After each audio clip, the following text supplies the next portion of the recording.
Joe Tanner's eyes glared at the man beside him as he raised a callous fist. "You keep your mouth shut, Jed. Don't talk to anybody about what you've seen tonight." "I don't know what I seen, Joe," said Jed Tompkins, a thin and frail, nervous young man. "That's right, you don't. None of us know. So you gotta keep quiet, you hear? There's already enough fear spreading round out there as it is. Redcoats moving north along the border, Tory traders hiding in their devil's den by the river, then that pack of Hessians making camp outside of town, and now talk of a ghost abroad. Our women and children got enough to be scared of as it is without us adding to it with tales of..." "Of what, Joe? What is it you think you've seen tonight?" The voice came from a wizened figure as he stepped out slowly from the shadows. It was Cy Pickerel, owner of the village store. In his hand, he held a clay jug of hard cider. Pouring out a mug to each of the men who gathered around the wood-burning stove, he eyed Joe Tanner piercingly. The walls of thin pine planks creaked and groaned, as outside in the night the wind swept along the rutted roads and through the treetops, now nearly bare. Joe met the challenge of the storekeeper's eyes, but he quickly turned his gaze back to the fire. "I said, I don't know." There was a long silence, disturbed only by knocks and creaks upon the walls. A wind gust rose suddenly and pushed against the planks like an unseen shoulder pressing in. Eyes looked nervously toward the windows and doors. Jed Tompkins cleared his throat. "We was quiet, Jed," warned Joe. Jed summoned the courage to rise to his feet. "Now I got a right to speak, Joe, and I mean to.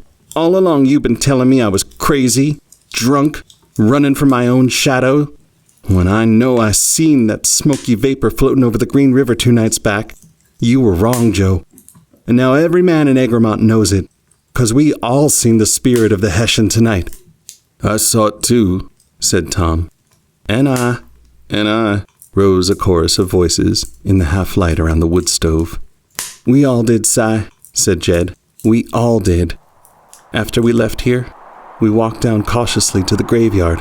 Joe and I took the lead as the others followed close behind. The iron gate was hanging open, squeaking and scraping in the wind. The clouds was passing over the moon, making shadows on the grass and stones.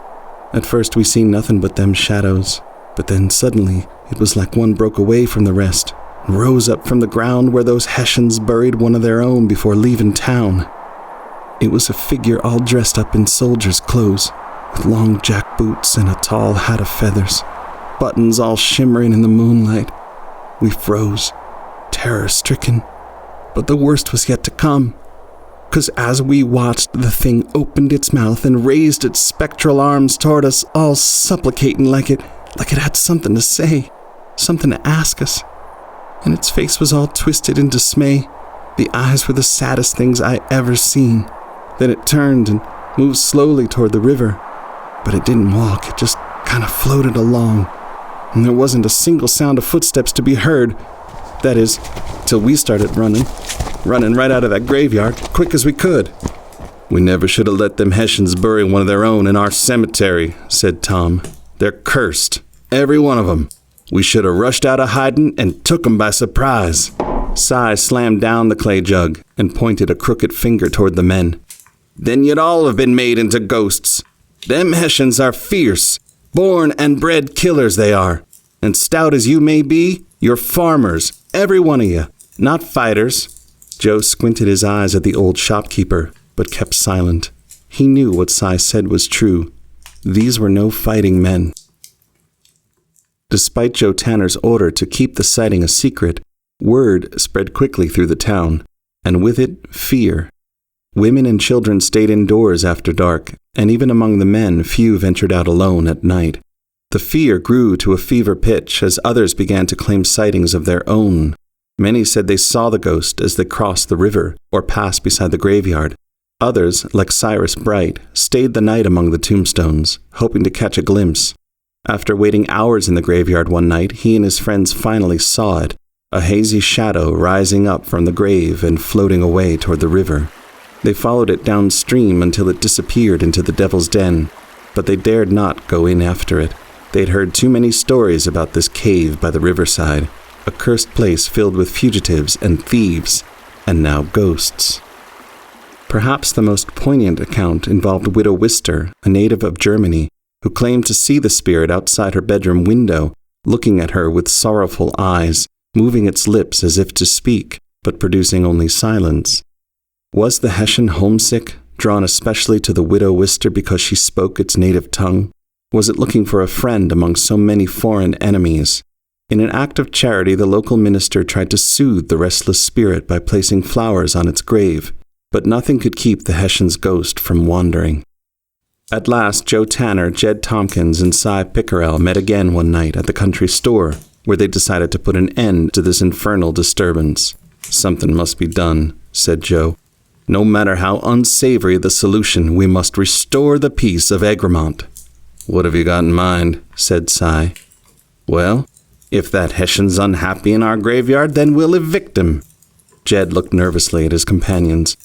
"You don't mean—" "I'm afraid that's exactly what he means," Jed stammered. "But ain't that a sin?" Joe slammed his fist down on the bar. "The sin is letting that damn ghost keep tearing this town apart. We got no choice. Spread the word, Cy. Tonight we gather in the graveyard, dig up that body, and carry it by wagon somewhere out into the wild." So the men met that night under the cover of darkness, and they did the dreadful deed.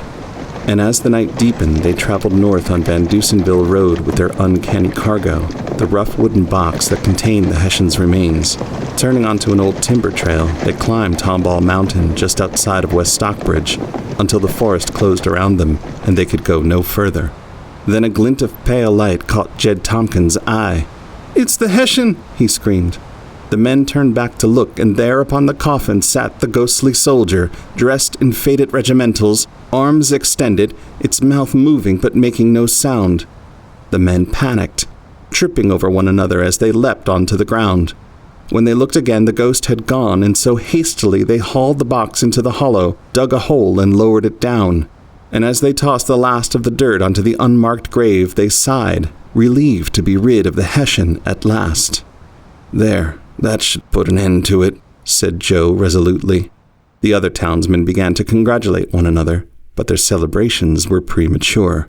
Suddenly Jed let out a cry. "I ain't so sure about that, Joe. Look!" The men looked back toward the lonely grave, and there beneath the branches, in the dim light of the torch, they saw the undead Hessian rushing toward them through the trees. Terrified, they shrieked and leapt onto the wagon. "Let's beeline it out of here!" Jed whipped the horses into flight, and they raced back down the mountain and were home before first light. From that day on, the undead Hessian was never again seen in Egremont, but it was said that the residents of West Stockbridge had now become wary of the woods near Tomball Mountain.